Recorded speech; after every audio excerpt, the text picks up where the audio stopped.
الحمد لله الذي لا يطر المنع والجلود ولا فيه الإعطاء والجود كل موت منتقص شعاع وكل معنى مذموم مع خلاق هو المنان بصلاح النعم وعظم جلت عظمته والصلاة والسلام على النبي الأمي الخاتم لما سبق والفاتح لمن غلق المؤمن الحق بالحق بالقاعد وعلى بيت السيدين الطاهرين المعصومين المظلومين الذين أذهب الله عنهم الرجس وطهرهم تطهيرا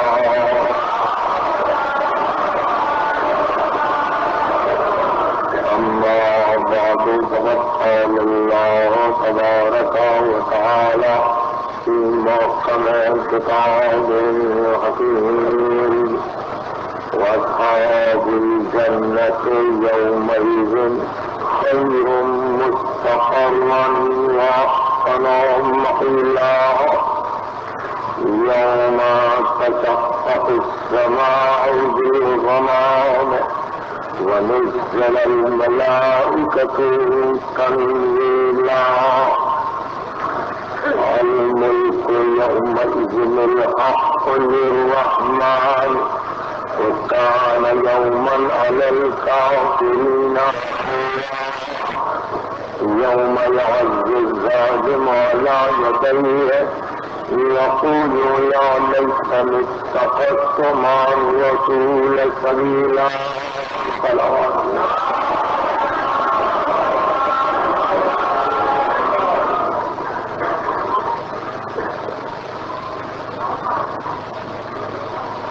سورة الفرقان کے عنوان پر بعض آیتوں کی تشریح مقصود ہے اور اس سلسلے کی 13ویں تقریر آپ کی سماعت کے لیے ہدیہ ہے.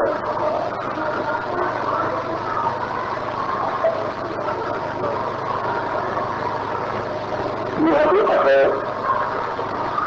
کہ دنیاوی زندگی جس میں آپ اور ہم ایک وقت جمع ہے، یعنی وہ وقت جو ہمارا حیاتی دنیا میں گزر رہا ہے اس کے لیے بھی یہی بات قائل شہود کو پہنچ چکی کہ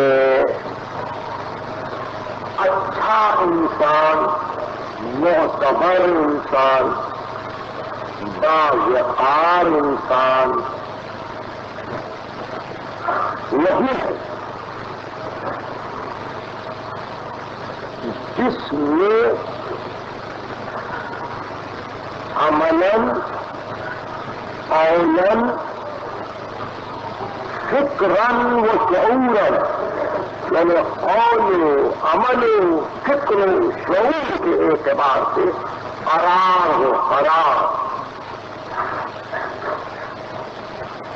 دنیاوی زندگی میں بھی وہ حکومت کی پالیسی ہو،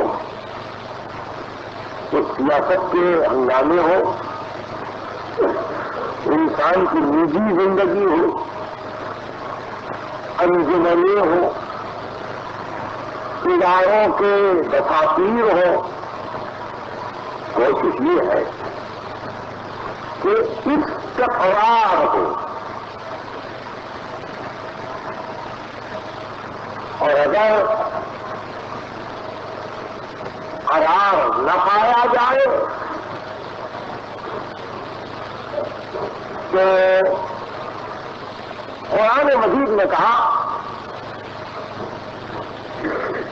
کہ اگر قرار ہے تو سمجھ لو کہ شجرہ خبیث ہے.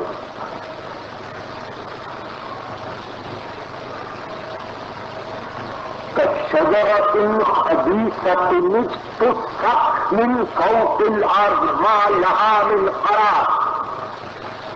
کلمہ خبیثہ کی مثال اس شجرہ خبیثہ کی ہے کہ جس کی جڑیں زمین سے ہٹ چکی ہو، یا جس کی جڑوں کو زمین نے چھوڑ دیا ہو،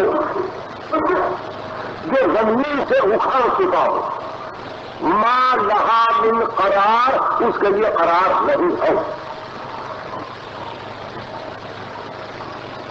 شجرہ خبیثہ کے لیے قرار نہیں ہے. وَيُثَبِّتُ اللَّهُ الَّذِينَ آمَنُوا بِالْقَوْلِ الثَّابِتِ، اور صاحبان ایمان کو خدا ثبات دیتا ہے حیات دنیا میں بھی اور آخرت میں. جہاں ثبات ہے وہاں قرآن نے توثیق کی کہ یہ ہے صاحب ایمان، اور جہاں بے قراری ہے وہاں قرآن نے کہا خباثت ہے.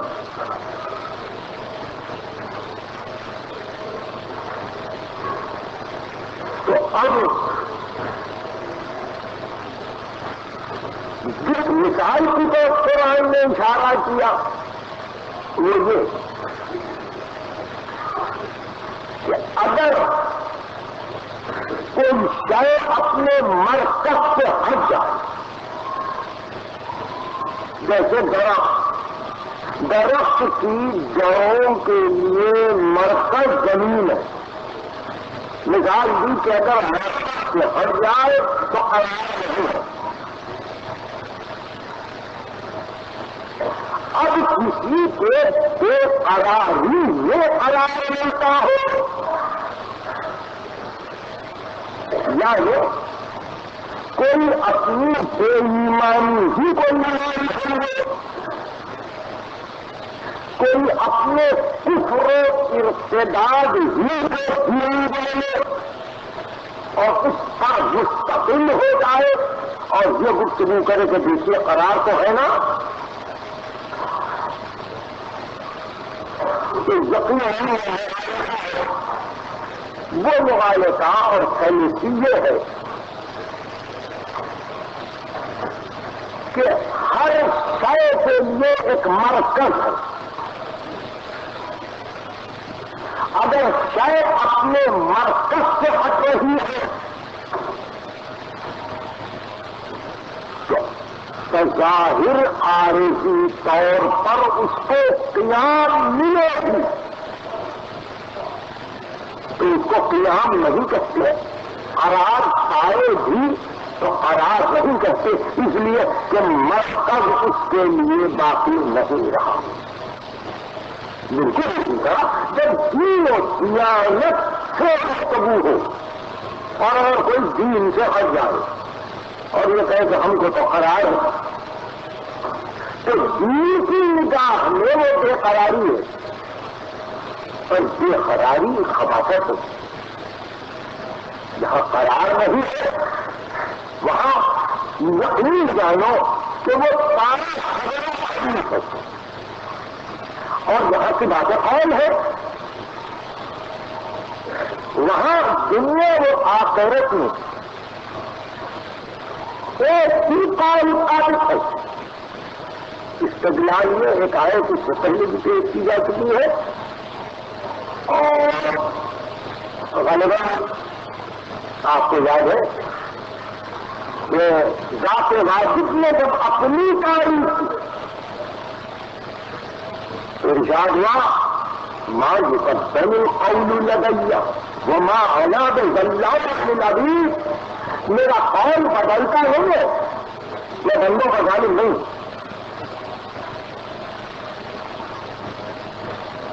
یثبت اللہ الذین آمنوا، صاحبان ایمان کو خدا قول ثابت سے ثبات دیتا ہے، اپنی تعریف کرتا ہے کہ میرا قول بدلتا نہیں ہے، اور میں بندوں کا ظالم نہیں ہوں۔ جہاں حال بدل جائے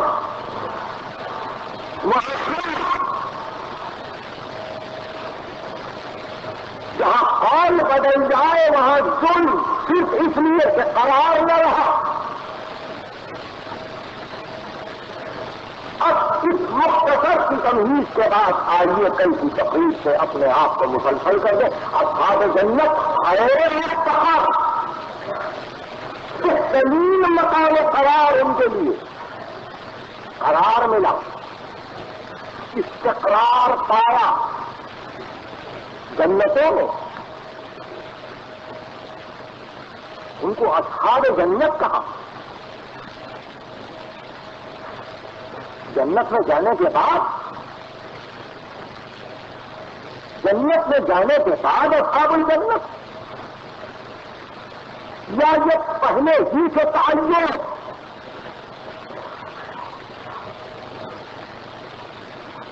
ایک منزل ہے یہ خطبے کی میں نہج البلاغہ سے پڑھ رہا ہوں، بشرطے کہ وہ آخری حصہ ذہن میں رہے۔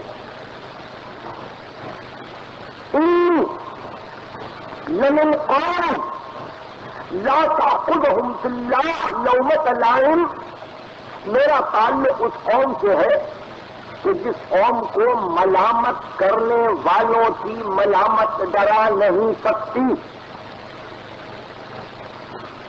لا تأخذهم في الله لومة لائم، کلامهم کلام الابرار سیماهم سیم الصدیقین عمار اللیل منار النہار، ان کی باتیں نیکوں کی باتیں ہیں، ان کی پیشانیاں صداقت شعاروں کی پیشانیاں ہیں، وہ راتوں کی بندگی کرنے والے، دن کو منار ہدایت کرنے والے،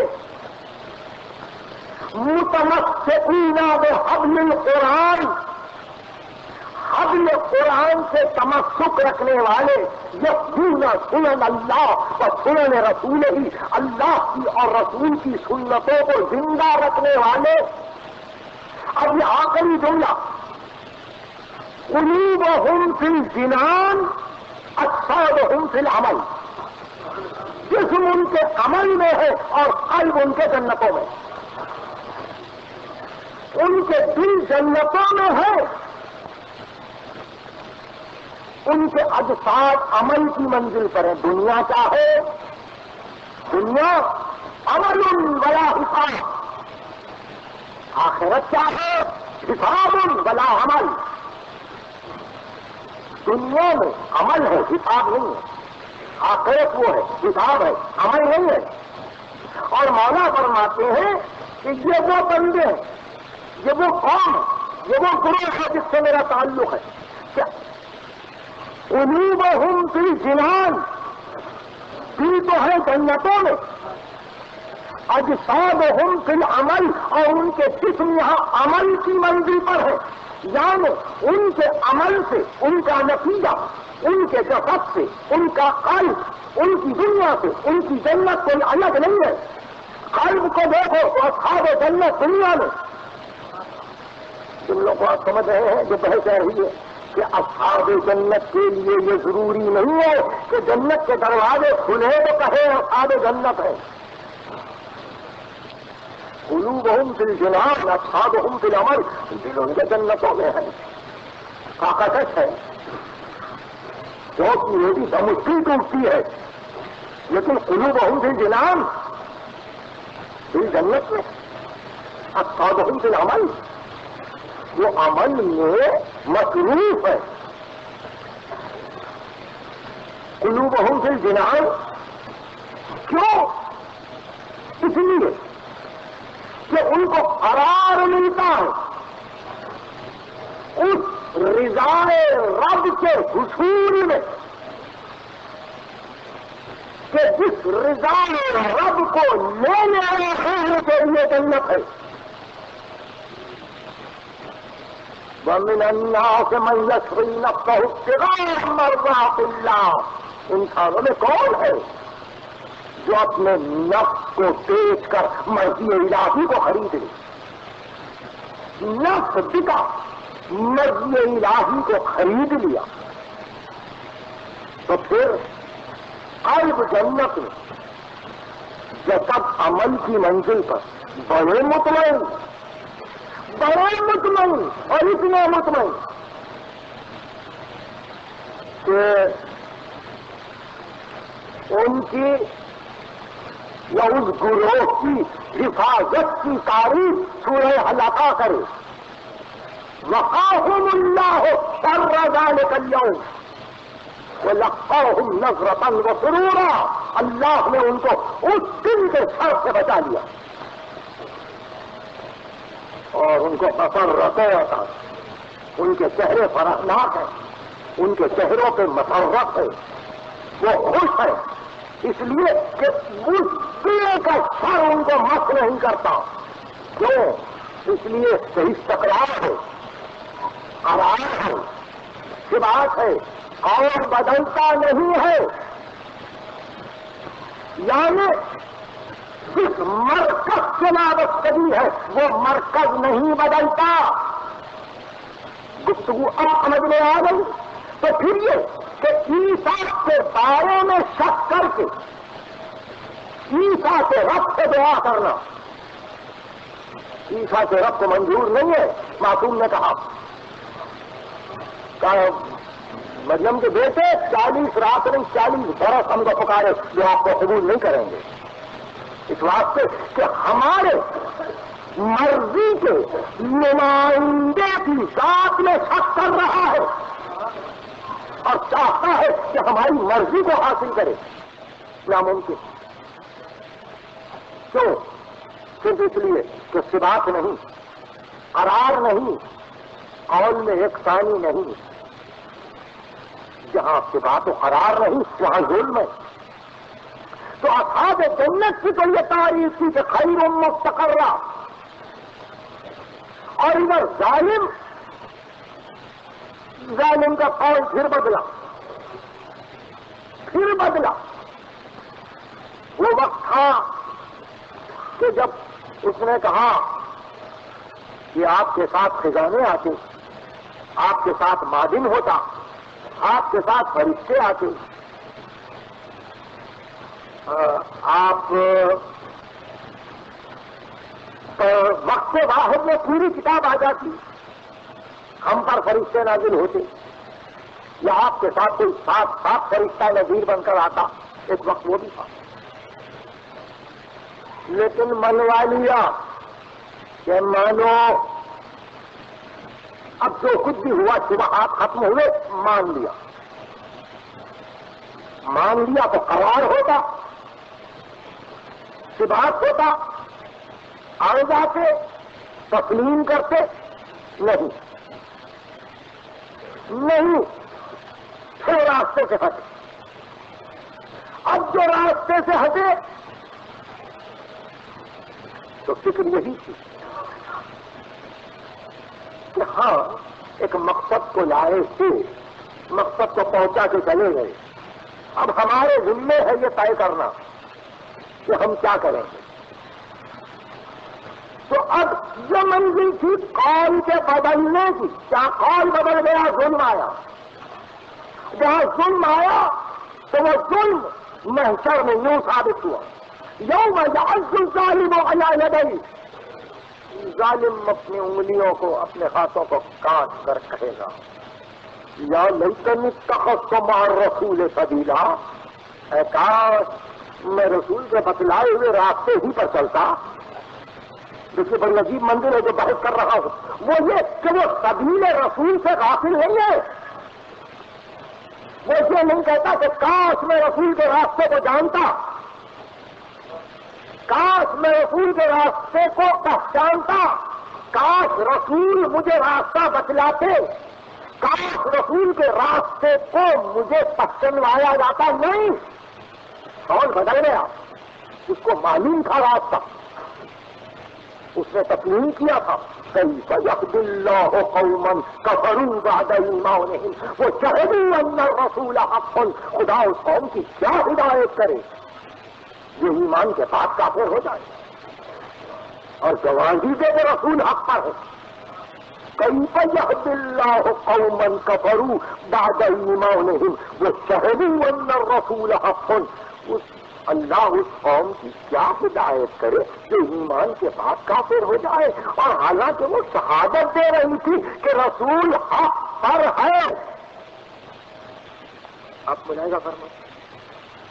تو اس اعتبار سے یہ نہیں کہا کہ کاش مجھے رسول کے بتلائے ہوئے راستے کا علم ہوتا. نہیں، کاش میں اس راستے پر چلتا تو پتہ یہ چلا کہ علم تھا راستے کا، صرف بدل دیا راستے کو. یہی بدلنا ظلم ہے، یہی بدلنا ظلم ہے. اور انجام یہ کہ اس دن اعتراف شخصیت کو محشر اعتراف شخصیت. پروردگار کاش تیرے حکم پر چلتا، کاش تیرے راستے پر چلتا، کاش تیرے قرآن پہ چلتا، کاش تیری کتاب کو رہبر بناتا. نہیں، یا تنی تقسم مار رسول سبیلا الاسلام کے ساتھ اس رسول کے راستے پر چلتا. اب سبیل رسول کتاب ہے تو سبیل رسول، سنت ہے تو سبیل رسول، نص ہے تو سبیل رسول، اشارہ ہے تو سبیل رسول، نجی زندگی ہے تو سبیل رسول. بہر صورت مرضی رسول سبیل رسول.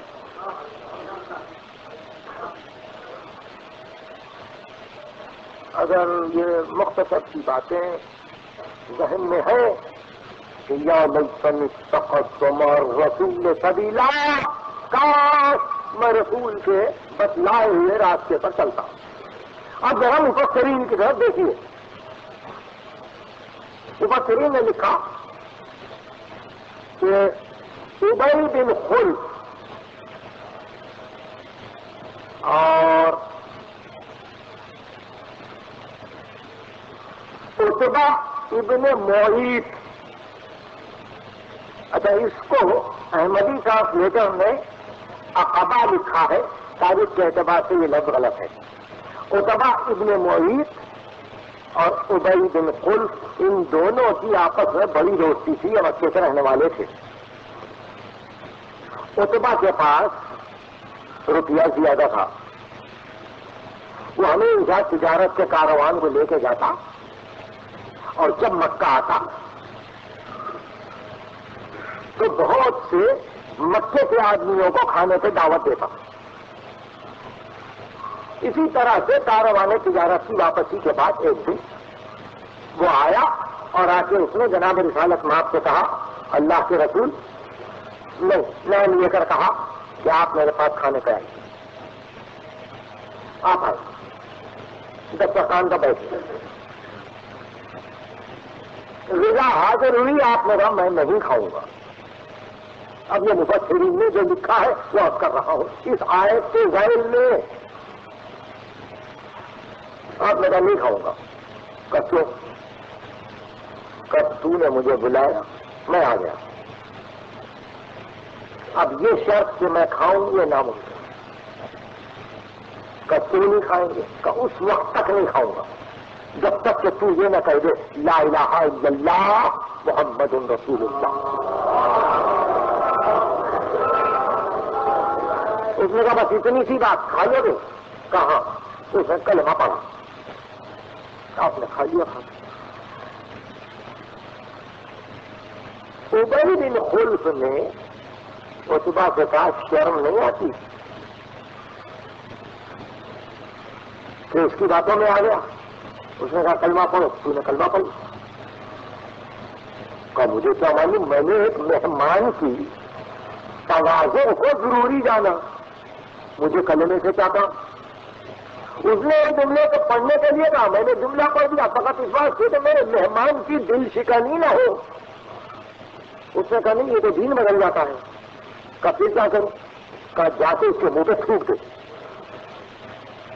کیا آیا سرکار رسالت سجدے میں تھے، اس نے تھوکا۔ مفسرین نے لکھا 2 شعلے آگ کے پیدا ہوئے اور اس کے چہرے کے دونوں حصوں کو ان شعلوں نے جلا دیا کہ مرتے دم تک داغ رہے۔ اور اس کے بعد سجدے سے سر بلند کر کے کہا کہ صرف یہی سزا نہیں ہے، تجھے قتل بھی کر دیا جائے گا، تجھے قتل بھی کر دیا جائے گا۔ تو عتبہ ابن معیط قتل میں قتل کیا گیا، اور ایسی صورت میں قتل کیا گیا کہ لڑائی میں نہیں بلکہ اس کو اسیر بنا کر، قیدی بنا کر لائے سامنے جنگ بدر کے بعد۔ اللہ کے رسول نے اس کی صورت دیکھی، عتبہ وہ دن یاد ہے کہ تو نے مجھ سے گستاخی کی تھی اور میں نے تجھ سے یہ کہا تھا کہ تجھ کو قتل کیا جائے گا، تیری سزا یہی ہے کہ تجھ کو قتل کر دیا جائے۔ امیر المومنین نے تلوار کھینچی اور اس کے پر کو قلم کر دیا۔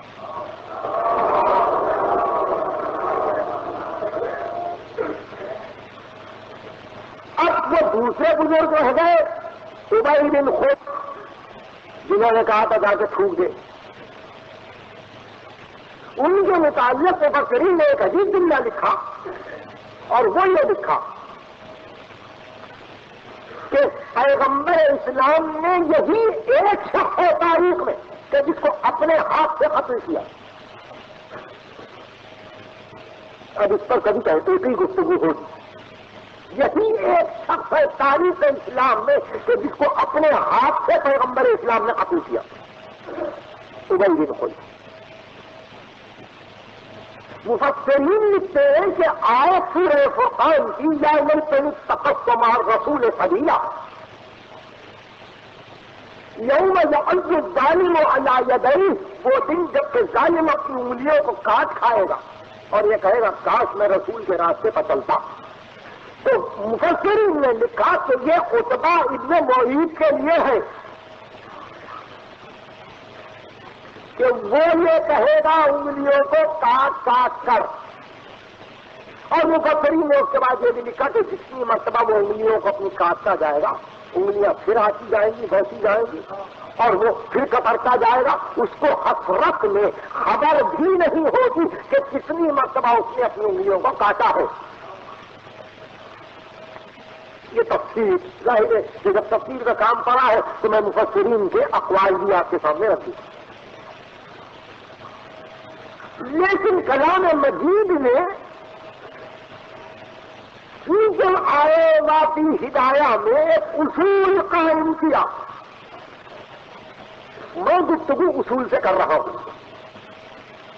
اصول یہ ہے کہ وہ عتبہ ابن معیط ہو یا ہر وہ شخص جو قول کو بدل دے۔ توجہ سے سنیے، اس نے کہا پہلے دعوت کے وقت لا الہ الا اللہ محمد رسول اللہ خوش کرنے کے لیے کہا پیغمبر کو، کھانا اپنے پاس کھلانے کے لیے کہا، جو کچھ بھی کہا، اور بدل گیا، تھوک دیا منہ پہ۔ قیامت میں جا کے اپنے ہاتھوں کو کاٹے گا، کیوں؟ اس لیے کہ ظالم ہے۔ تو خداوند عالم اصول معین کرتا ہے کہ جس کا قول بدلے گا، جس کا قول بدلے گا وہ ظالم ہے، اور جو ظالم ہے وہ اپنی انگلیوں کو کاٹے گا۔ تو اس میں تفسیر کو کسی ایک سے مخصوص کر دینا یہ تو مفسر کے شایان شاہ ہے، اس لیے سمجھ وہ شخص اٹھ گیا کہ جب کہتا تھا قال رسول اللہ تو ہم یہ پوچھتے نہیں تھے کہ آپ نے کس سے سنا۔ اب زمین ایسے شخص کی مثال پیش نہیں کر سکتی، یہ الفاظ تعزیت ہے خالد ابن ابی حفص کے، کچھ دیر امام چپ رہے. اب یہ گفتگو کس کی ہے؟ امام شخصن. پرسا دیا ہے موت پر امام قزوین کے. کچھ دیر کے بعد امام شخصن نے کہا قال اللہ تبارک و تعالی، اللہ نے کہا ہے کہ جو کوئی کھجور کا ایک ذرا سا ٹکڑا بھی صدقہ دے دے اور دل اس کا انکار نہ کرے، دل بھی صاف ہو، بے دلی سے نہ دے، تو خدا اس مختصر سے ٹکڑے کو احد کی بلندی دے دیتا. قال اللہ تبارک و تعالی. خدا حافظ خدا حافظ. سالم نے ابھی حق باہر گیا اور جا کے اپنے سر پر ہاتھ رکھا. صاحب نے کہا کیا بات ہے؟ کام میں یہ سمجھ کے آیا کہ وہ شخص اٹھ گیا جو قال رسول اللہ کہے تو سند نہیں پوچھ سکتے، یہ تو قال اللہ کہتا ہے. آپ سمجھ رہے ہیں؟ یہ قال اللہ کہہ رہا ہے، ہم سند نہیں پوچھ سکتے کہ حدیث قدسی ہے یا کوئی خاص پیغام رسول پر آیا ہے اس لیے کہ قرآن میں تو نہیں ہے. آپ نے دیکھا انہیں کیا اشارہ تھا؟ اشارہ یہ ہے کہ حدیث قدسی بھی وہی ہے، قرآن بھی وہی ہے. قرآن وہ وہی ہے جس میں تحدی ہے معجزے کی. حدیث قدسی بھی وہی ہے جہاں الفاظ بھی خدا ہی کے ہیں مگر معجزے کی تحدی نہیں ہے. تو اب امام اگر اس واقعے کو بیان کرے تو بجائے کسی کی جو یہ پوچھے کہ آپ نے کس سے سنا تھا. دیکھیے سلسلے کا غور کیجیے. میں نے صادق نے کیا بتلایا؟ صادق نے یہ بتلایا کہ اگر میرے قدر گرامی یہ کہتے تھے قال رسول اللہ تو اس کے معنی یہ نہیں تھے کہ رسول نے کہا، اس کے معنی بھی یہی تھا قال اللہ. تو اس واسطے وہ سبھی میں رسول نہیں ہے. گھبراتے کیوں ہیں؟ وہ سبیل الہی ہے جس کو فی سبیل اللہ کہتے تھے نا، یہ سبیل رسول پہ حیرانی ہو گئی. یا لیتنی اتخذت مع الرسول سبیلا، رسول کے ساتھ کے راستے پر چلتا. یعنی اللہ ہی کا راستہ ہے، اللہ ہی کا راستہ ہے، وہ سبیل رب ہے. تو پیغمبر بتلائے تو، اور جس کے لیے نص سے پیغمبر آئے اور جس کے لیے پیغمبر نص کرے وہ جس کی طرف اشارہ کر دے، پھر اشارہ پانے والا جس کی طرف اشارہ کرے، یہ سلسلہ جہاں تک جائے وہ سب سبیل رسول، وہ سب سبیل رسول. یہ تمہید آج کی پیش نظر رہے. بہت کام بڑھتا جا رہا ہے، 12 تقریریں ختم ہو رہی ہیں اور ظاہر ہے کہ سورہ ان آیتوں کو بھی سنائے گا کہ جہاں دل دہل جاتے ہیں. سورۃ الفرقان ہے جہاں خود تمیز ہو رہی ہے حق و باطل کی. اور پھر آج کی اطلاع کے بعد تو کچھ ہمت اور بڑھ گئی. آج کی اطلاع یہ آئی ہے، میں بھی بہت دنوں سے چاہتا تھا، باقی مسلمانوں میں اللہ نے بڑے بڑے مفکرین پیدا کیے اور خداوند عالم اتحاد ملت کو باقی رکھے. ہمارے علماء کو، علماء اسلام کو بڑی عمریں عطا کرے اللہ. کتنی کوششیں کرتے ہیں. لاہور کے کسی عالم نے اعلان کیا ہے کہ اس سال سارے پاکستان میں یوم بدر منایا جائے 17 رمضان کو. 17 رمضان کو یہ تقاضا کسی اور طرف سے ہوتا تو معلوم نہیں کہاں کہاں سے آ جاتا، کیا کیا باتیں ہوتی. اچھا ہوا کہ یہ گفتگو لاہور سے آئی. اور ظاہر ہے کہ ہم تو جب کبھی ماہ مبارک رمضان کی 70ویں رات آئے گی ہم بدر ہی کا تذکرہ کریں گے. اب دن منے یا رات منے بہر صورت تذکرہ تو رہے گا، مگر یہ کوئی نیا دن نہیں منایا جا رہا ہے، وہ پرانا دن ہے یہ بدر کی یاد. تو سلسلے کلام میں یہ لفظ اس واسطے یاد آیا کہ وہ بھی تو یوم الفرقان ہے نا، یوم الفرقان ہے جس کو روز بدر کہتے ہیں، جہاں تمیز ہو جائے، یا اس سے پہلے تمیز ہے اس کے بعد، سمجھے؟ تو اللہ چاہے تو وہ دن ہم بھی منائیں گے جب کبھی وقت ملے، جب کبھی موقع ملے، جب کبھی وہ گفتگو چھڑ جائے. بہرحال وہی رات اس رات کہ جو دن مخصوص ہے 17 ماہ مبارک رمضان، تاریخ فتح جنگ بدر کبریٰ، تو شاید اس میں بھی رہبری یہی ہو، مع الرسول سبیلا، مع الرسول سبیلا. اور اس طرح سے جہاں جہاں سلسلہ بدر جائے مع الرسول سبیلا، رسول کا بتلایا ہوا راستہ، بتلایا ہوا راستہ، چراغ جلا دیے، راستہ بنا دیا. اب ایک ایک کے گھر پہ جا کے باہر آؤ، راستے پہ چلو، تم بھی آؤ راستے پہ چلو. یہ کسی دنیا کی منظم حکومت کا بھی کام نہیں ہے. راستہ بنانا ہے، راستے سے اندھیرے کو دور کر رہے ہیں، چراغ روشن کرنا ہے. کہ کوئی یہ نہ کہے، حجت کسی کی یہ نہ رہے کہ جب راستے میں اندھیرا ہے چلے کیسے. راستے میں گڑھے، راستہ دکھلا کر چراغ روشن کر دیں، بس یہ کام ہوتا ہے راستے کو بنانے والے کا، دکھانے والے کا. اور صحیح معنی میں ایک منظم طاقت کا کام یہ ہے کہ دیکھو راستہ دکھلا دیا. اب یہ تو ساری خلقت کو لا کے گھروں سے ہٹا کے سب کو راستے پر لا کر پیچھے سے ہانکتے ہوئے کہ چلو چلو چلو چلو، یہ کام تو دنیا میں کسی بھی منظم حکومت کا نہیں ہوتا ہے. جس کو ضرورت ہوگی خود راستے پائے گا. باتوں کو سمجھنے کی کوشش کی کہ لفظوں کا کھیلتا نہیں ہے. جس کو ضرورت ہوگی راستے پائے گا، نہیں آئے گا تو ایک دن آئے گا جب یہ تمنا کرتا ہوا پایا جائے گا کاش راستے پاتا، کاش راستے پاتا. کام نہیں ہے، سب کو لے کر آئے.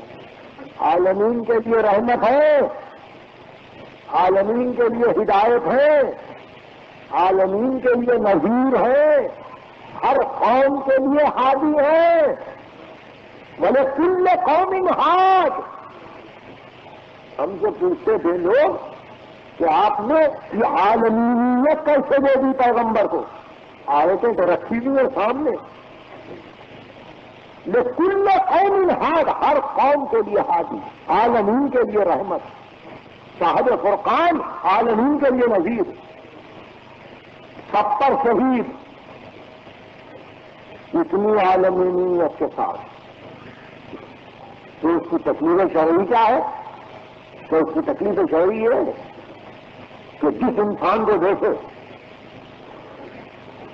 معجزہ بتلا کر، کتاب نازل کر کے، آسمان سے بجلی اس کے گھر پر گروا کر بہر حال اس کو مومن بنائے، یہ اس کی ہے تکلیف شرعی. مومن نہیں بنتے معجزہ دیکھ، نہیں مانتے. کل بیمار ہو جاؤ گے، نہیں مانتے. اچھا دولت چھن جائے گی، کیا ضرورت اس کو ضرورت کیا ہے؟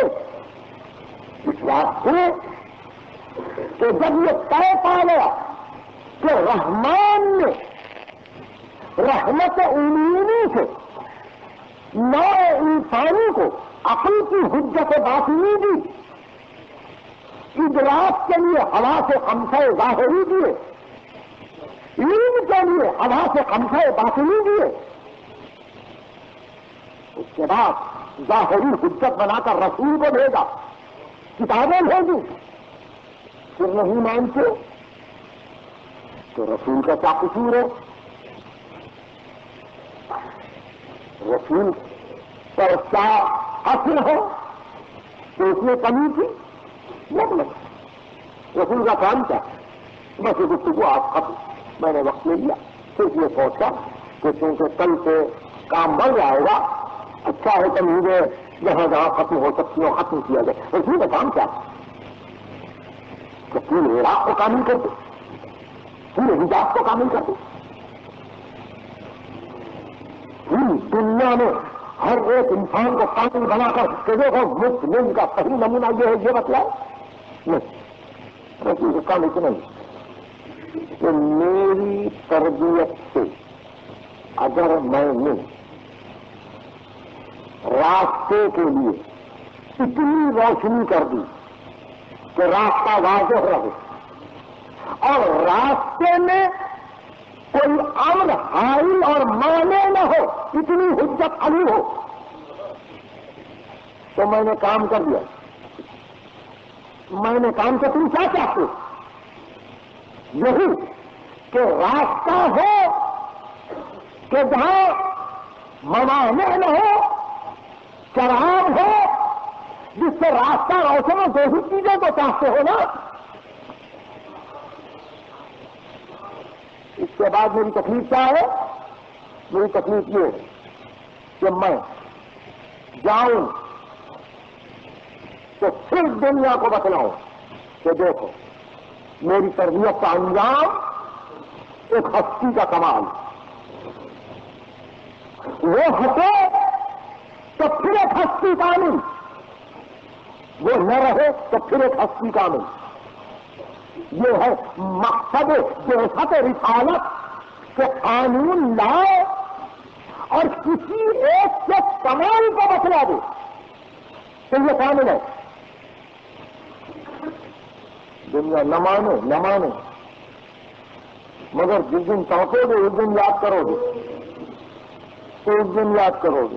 اس لیے رسول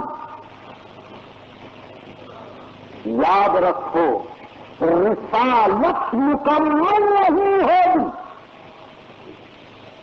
گویا رسالت کی تبلیغ ہی نہیں ہوئی اگر یہ عمل نہ ہو، اگر یہ فعل نہ ہو، اگر یہ کام نہ ہو۔ بتلا دو کس کو کامل کیا ہے، بتلا دو کس کو کامل کیا ہے۔ ہر ایک کی ضرورت نہیں، نہ تمہاری یہ تکلیف ہے شرعی ہے، جاؤ پہنچانا تھا پیغام پہنچا دیا، چراغ روشن کرنا تھا چراغ روشن کر دیا، بتلاؤ تو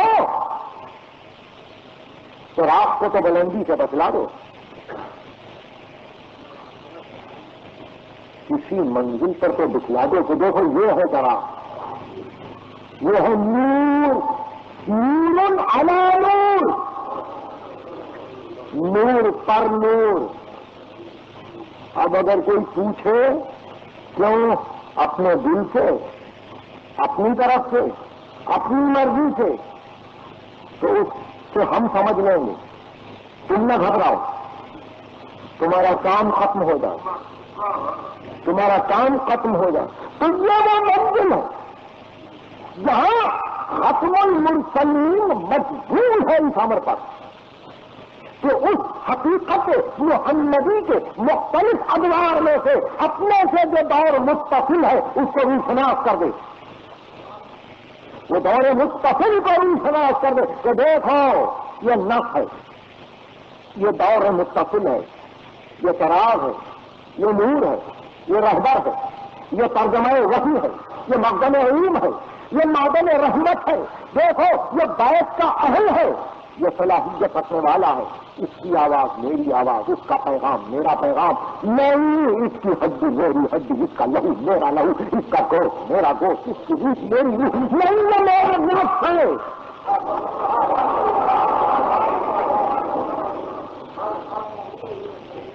غلو ہے، غلو کر رہا ہوں، غالی ہوں، اور کیا چاہیے؟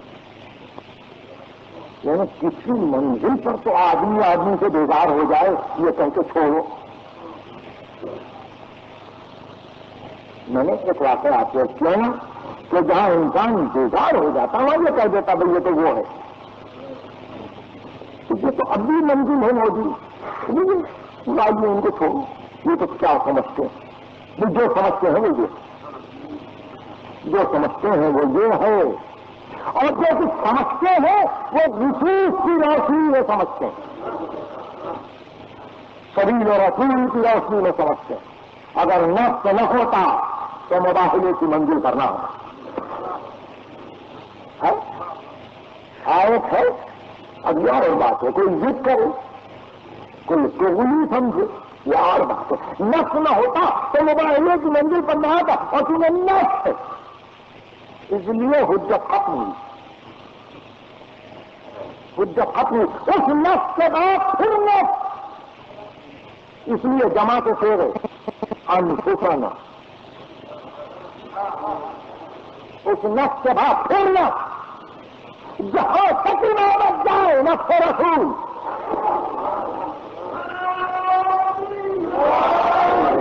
ہمیشہ یاد ہے کہ نفس اگر وہ یہ کہہ دے کہ یہ حکم خدا ہے تو کس کی مجال ہے جو یہ پوچھے کہ کس نے سنا؟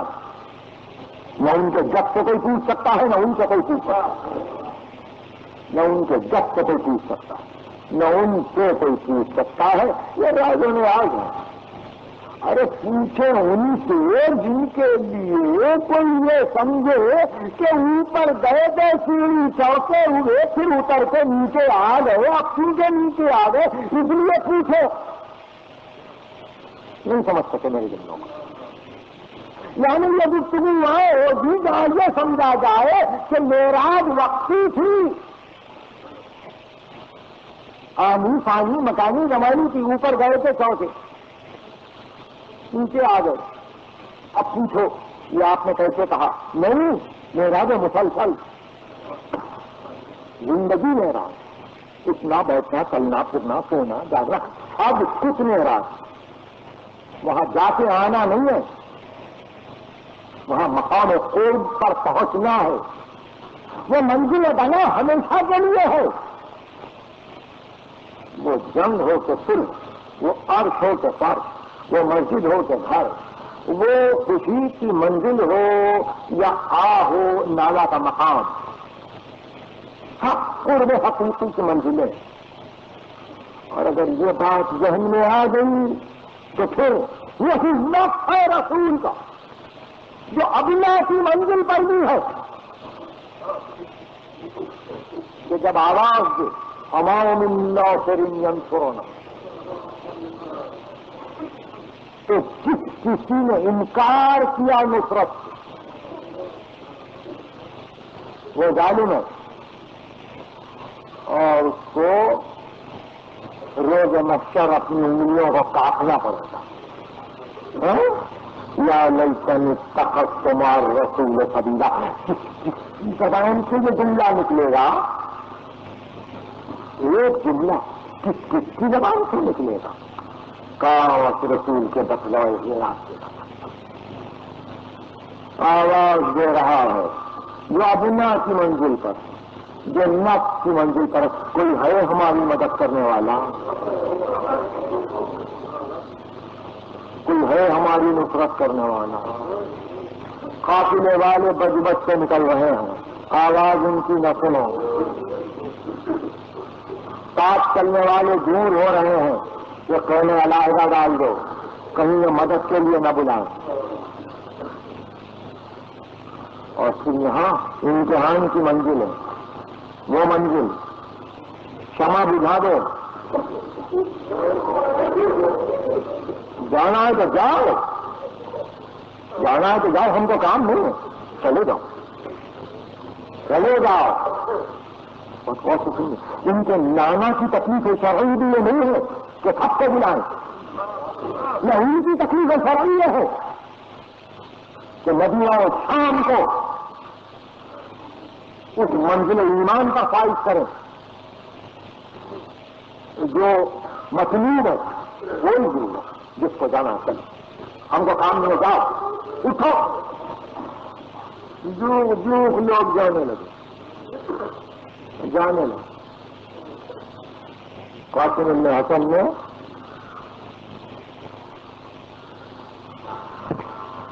حسین بن علی سے پوچھا، چچا جان لوگ چلے گئے، بہت کم لوگ رہ گئے، چچا جان کل کیا ہوگا؟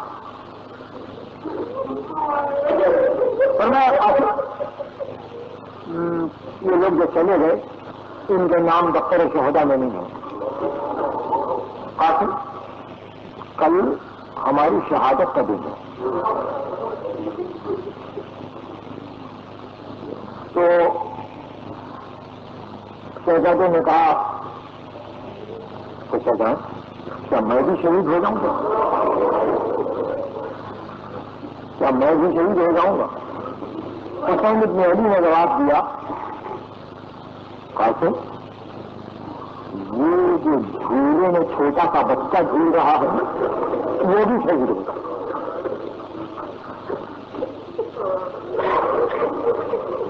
اس اعتبار سے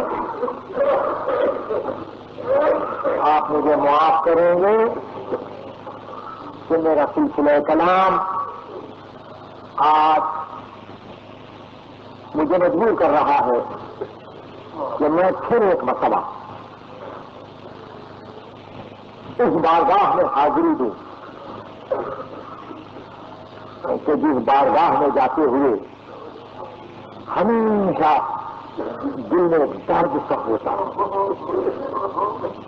کہ جس منزل پر پہنچ کر امام نے دوستوں کو یاد کیا ہے نا، وہی منزل ہے نا، باب آخر شہادت حسین، کتاب شہادت حسینی کا باب آخر، اور جہاں بڑی حسرت سے کہا تھا کاش تم ہوتے، کاش تم ہوتے، اور دیکھتے کہ میں نے کس طرح سے پانی طلب کیا تھا۔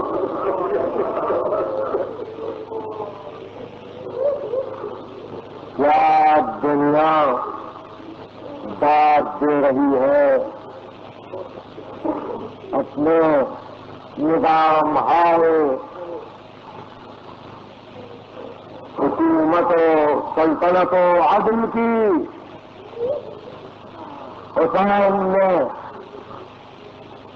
ایک عجیب شہادت کو پیش کر کے قیامت تک بتلا دیا کہ یہ ظالم ہے، اور ظالم وہ ہے کہ جو امامت پا نہیں سکتا، انتہائی ظلم کو پیش کیا۔ سن چکے ہو جہاں تک اس کو نہیں دہراؤں گا، اسی رمضان کی حد تک آئے، واپس آئے اور کہا ام کلثوم کیا پردے کے پاس اس بچے کی ماں ہے؟ ان میں رباب کھڑی ہے؟ کہاں بھائی جان، بھابھی نہیں کھڑی ہے؟ تو ام کلثوم ذرا بھیجو تو رباب کے باہر بھیجو۔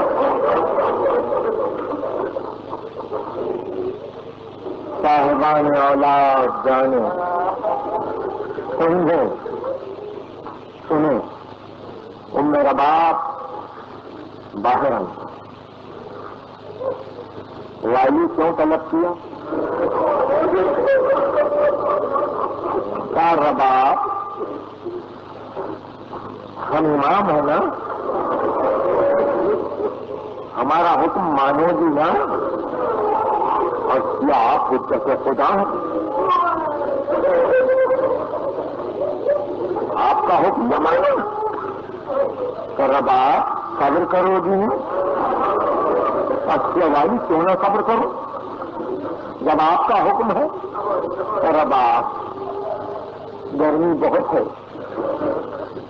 تیرے بچے کو ہم پانی پلانے کے لیے لے گئے تھے رباب، ہم نے مانگا پانی مگر تیرے بچے کو پانی نہ مل سکا، پانی نہ مل سکا۔ رباب یہ تیرا بچہ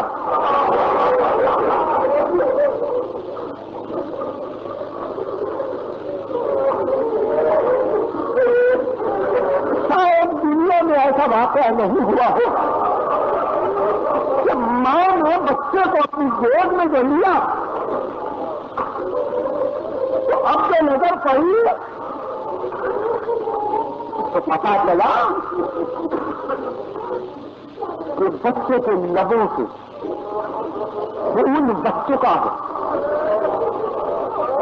گلا اٹھ چکا ہے۔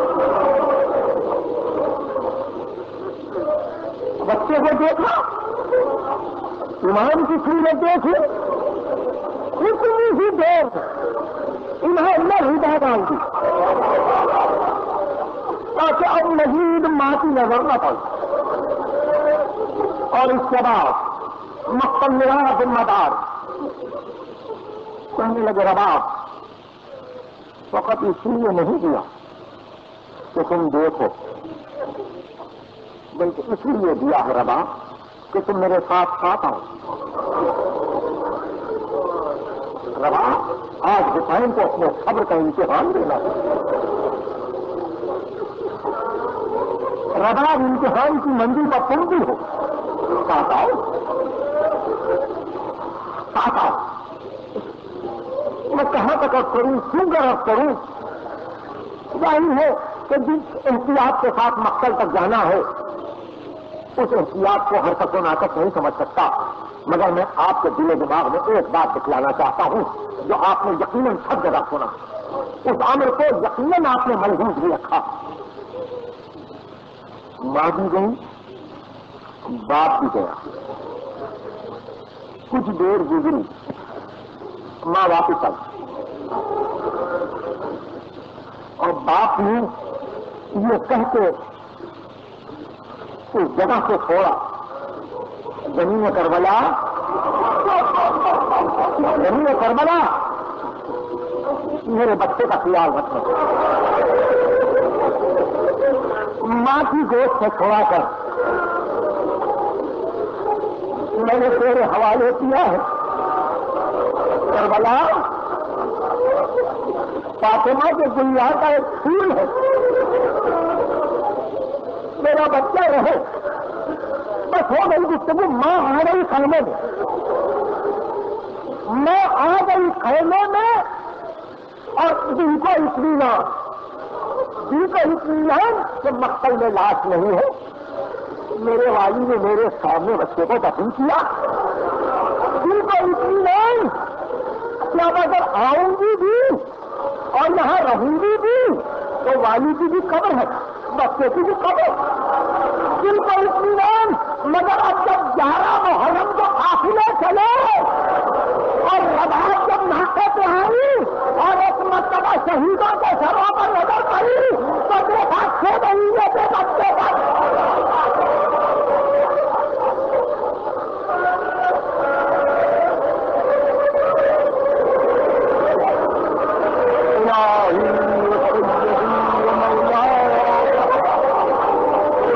ہم کو سامنے ایمان کو، ہم کو کوئی غم نہ دے گا،